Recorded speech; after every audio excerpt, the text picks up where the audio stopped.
How are my Galaxians doing? I got some huge legal updates for the Gala case. Honestly, updates that I think are going to be bullish for Gala in the end. As always, I am not a lawyer. We are just reading through documents that I had to pay for to look into the public record here, but things that are super interesting.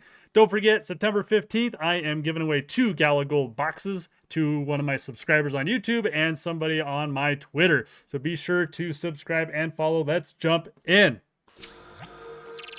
First and foremost, my Wookiees, everybody's been doing a lot of FUD around. Honestly, Gala, the company itself, is going to be totally fine. I don't just think that. I know they're going to be fine. They're continuing to work, continuing to do amazing things, making, even more films, things like that. So I have no concern at all. So in short, I went ahead and just finally did the whole thing where I pay with my credit card so I can review public record of these documents in the case and everything. So we'll go over this in a minute. But let's just jump into this other filing that they had put in. And this was a motion to freeze the assets for the accounting and for expedited discovery and memorandum in support and request for immediate hearing.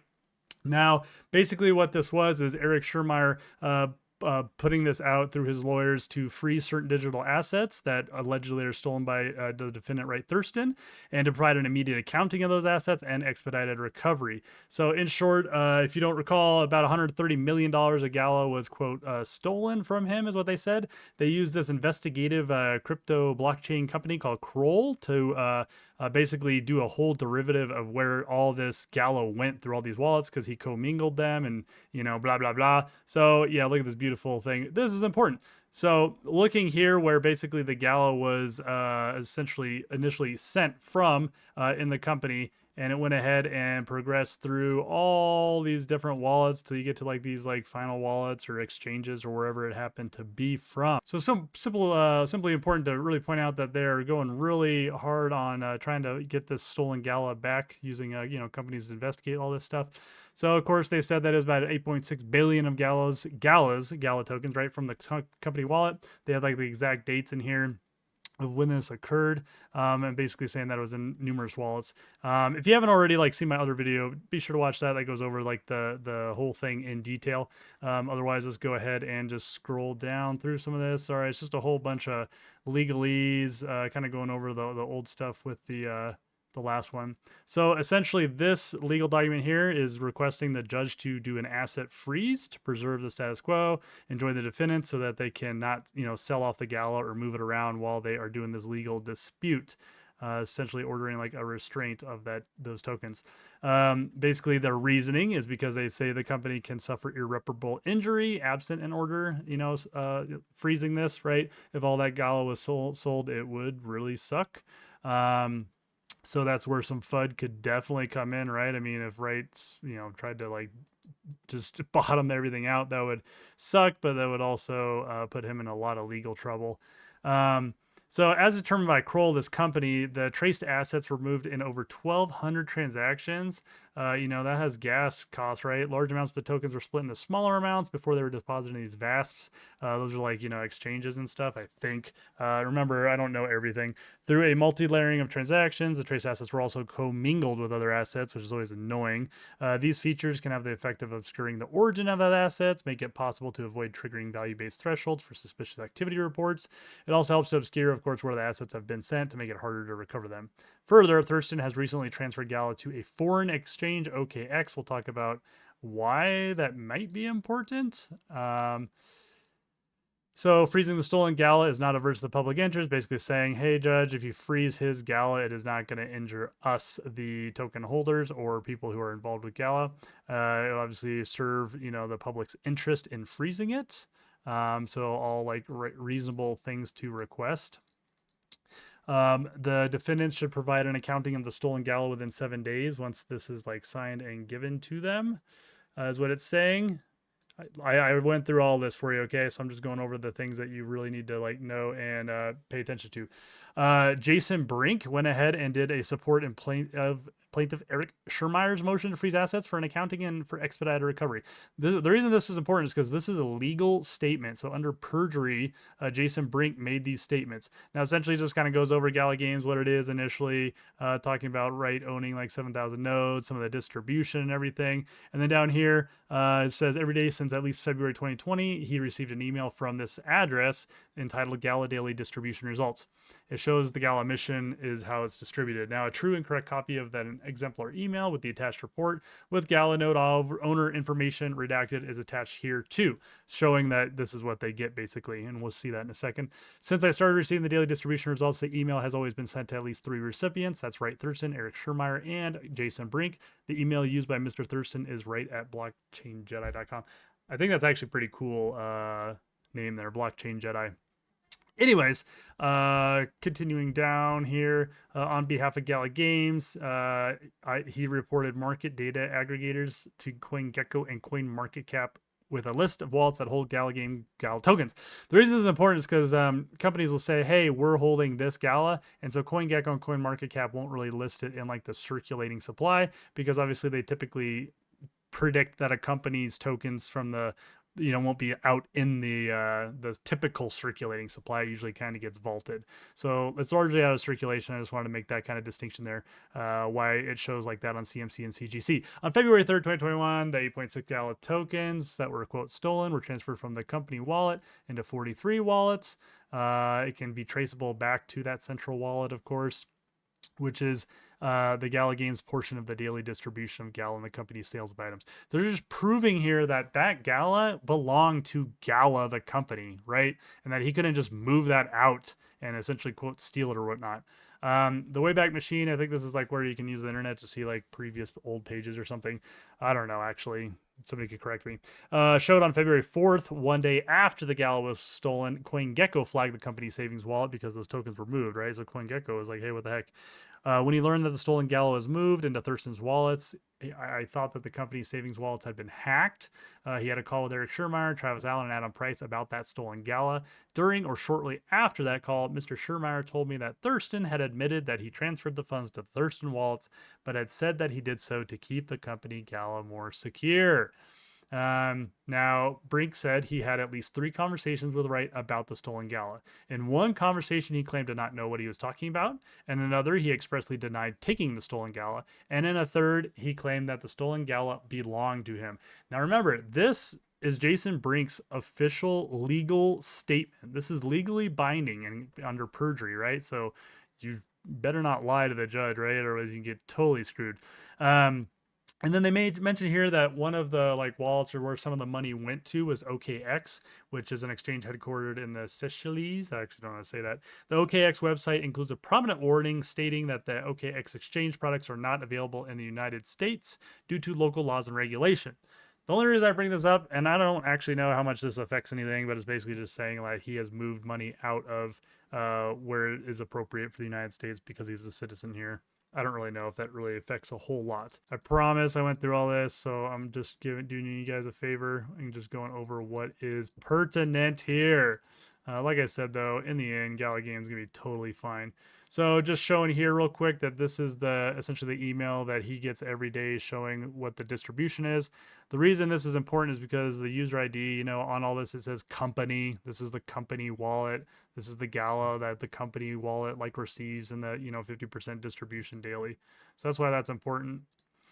He put in every single one here, redacted like all the wallet addresses, even though, blockchain's blockchain. You could always look them up if you really wanted to. Now the next one here is a declaration from Travis Allen. Travis Allen is a blockchain engineer for Gala Games. And so basically prior to working for Gala Games, Wright Thurston had hired him to work as a software engineer for a number of other blockchain related companies. These companies included Green Blockchain, Blue Blockchain, and others were promoted via his Connect Blockchain multi-level marketing sales network. He does admit that he's kind of confused about what they were being offered or people were being offered, and that was concerning to him. But then he came into Gala to be a Gala blockchain engineer. So his understanding was the Gala distribution went to the Gala Games wallet. The central wallet has always been that Gala belonged to Gala Games to be used by the company. That's very obvious. I don't think anybody can really like say that wasn't right. So for security reasons, they split it all up. Like they say, he provided the private keys to Eric Schirmeyer and Wright Thurston. So I'm assuming that Alan may have also seen the private keys. Maybe he didn't. I don't know. I don't know if you can download and move them without seeing them. And then he got a call from Eric Schirmeyer when all this crap had happened, Jason Brink and Adam Price, to discuss the stolen Gala. And he recalls that during the call, Eric had contacted Wright and asked about the missing tokens. As he recalls, Wright then joined our call and said that he had moved the Gala to other wallets for safekeeping, although I do not remember who all was on the call at that time. He then created a script to monitor those wallets, which I'm glad he did because that probably made it easier for Kroll to, follow too, and then to determine where all that money went. Same thing under perjury. He made that statement and stuff. So you got to make sure that's you're doing that right. Here's the Kroll report. It goes into real specific detail on all these wallets, where they all went. Now, if I'm not mistaken, VASP is like the central exchanges or whatever where you can, withdraw, but I could be wrong. Anyways, here's like the summary of the deposit. So you can see like Binance, how much Gala is like there, how much that is like in, millions of dollars USD over here. So that's pretty cool to see. Some USD over here. One thing that I thought was interesting, well, one, there's a whole bunch of freaking exchanges here. So he's put money in a lot of different places. Now, with things like Circle, USDC, technically, if, there's any legal thing that says freeze assets, this can be frozen and it can't be moved. What's interesting here is Gala, right? There's about 40, it looks like $47 million worth of Gala in Coinbase 1.3. I'm guessing this is either frozen or stuck V2, right? Because V2 can't get out. If it's V1, it's worthless, right? And I think they purposely didn't send V2 to like 43 of his wallets. And here's just a whole bunch of other accounts that he has. You can look through all those. $130 million worth of money through all those. So that was just interesting to kind of see this whole report, investigative report that they paid for this company to do, which looks very detailed, looks very, very, very knowledgeable, basically going over which Gala was exchanged for how much ETH, 30 ETH right there, some Gala, so that you can follow it, right? You got to follow this trail. What a pain in the butt, but hey, that gives that company a job to do and to get paid for, right? So I'm gonna scroll through all the Kroll stuff here. Obviously, we don't need to review every single piece of that. Some of the exhibits here. There's a bunch of the stuff about blocks, which I'm not gonna cover either. It's kind of like a separate legal case. All right, are we here yet? Here's the order granting motion. Oh, that's about elevates. There's a second or couple cases in here. I don't know if they're trying to combine them or how that works. Whatever. Okay, order granting plaintiff's motion for an order to freeze assets for an accounting. This is what they're requesting to be happen, right? So this is essentially a draft for the judge. If he wants to go ahead and say, yes, this is what the judge would like say. Having reviewed the motion, exhibits thereto, defendant's opposition, after hearing arguments and blah, blah, blah, the court finds the following. The court has jurisdiction. The court finds good cause to believe that an asset freeze is necessary to preserve the status quo and enjoin defendant Wright Thurston and True North Investments from further transferring the Gala cryptocurrency from those 43 wallets. Plaintiff has demonstrated that the company will suffer irreparable injury absent this freeze. Plaintiff has demonstrated that the threatened injury to plaintiff outweighs whatever damage the asset freeze may cause. Plaintiff has demonstrated that freezing the stolen Gala is not adverse to the public interest. Plaintiff has demonstrated that he's likely to succeed on his claims. I don't know. The judge might delete this out, right? I don't know why he would need that in there, but that he breached his fiduciary duty to the company and that the defendants converted the stolen Gala from the company for their own in-use benefit and detriment to the company. Plaintiff has demonstrated that he is entitled to the equitable remedy of an accounting. Plaintiff has demonstrated that good cause exists to discover information from defendants and third parties on an expedited basis. So, finding the court hereby orders and grants the following relief: asset freeze of the stolen Gala. All the wallets, are listed here, which ones that would have to go out for the freeze. The stolen Gala includes, these different tokens, 979 freaking wallets, 13 separate VASP providers, which is insane. Coinbase 700 wallets, blah, blah, blah, blah, blah. You can see all the different wallets on the different VASPs or exchanges. Okay, accounting. Within 7 days following the date of this order, the defendants are ordered to submit in writing and serve upon plaintiff an accounting sworn oath detailing the transfer, payment of all this stolen Gala, where it's gone, in detail, the disposition, blah, blah, blah. All the cryptocurrency wallets held at any bank, frozen, expedited discovery, so that we can do basically really quickly try to figure all this out because they want to obviously avoid any kind of like harm to the company, to the token, and whatnot.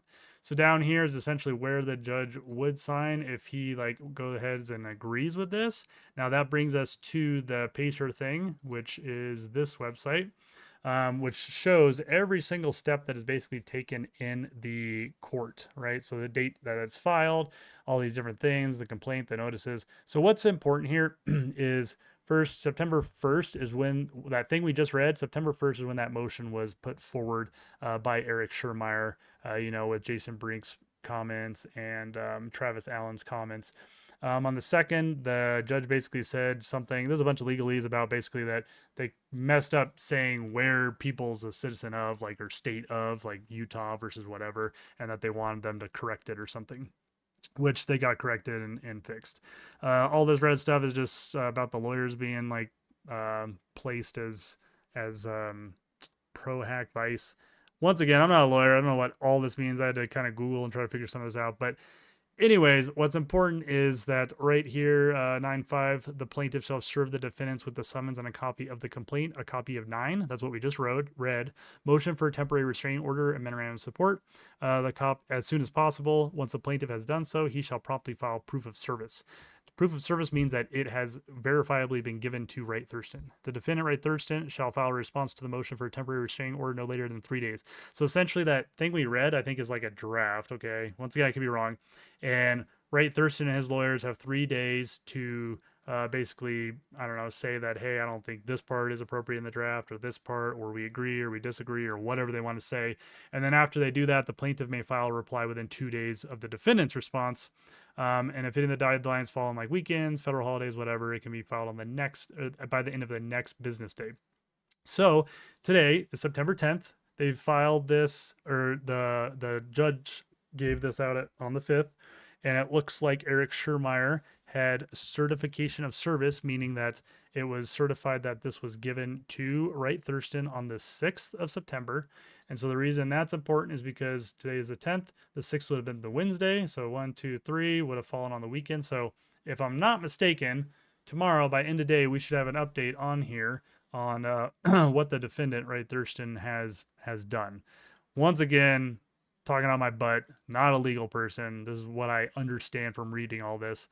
And then all these notices here is just his lawyers. So these are 4 different lawyers in a legal group in Utah, basically just saying that they're appearing to be the lawyer for Wright Thurston and True North. And I also pulled up Wright Thurston's legal case against Eric Schurmeyer. His is a lot shorter here. Doesn't really have a whole lot going on. My assumption is because he's having to focus with his lawyers on his defense of all that Gala that got moved, which, like I said, should be easy to be able to prove. That's just my opinion. Once again, not legal, just reading the documents and what I think is going to happen here. Whew. Well, that was a ton of stuff. Hopefully you were able to just listen to that in your car or something, so you don't have to like waste your time looking at the screen. As always, I will keep you updated on the next changes on this case, and stay warm, Wookiees.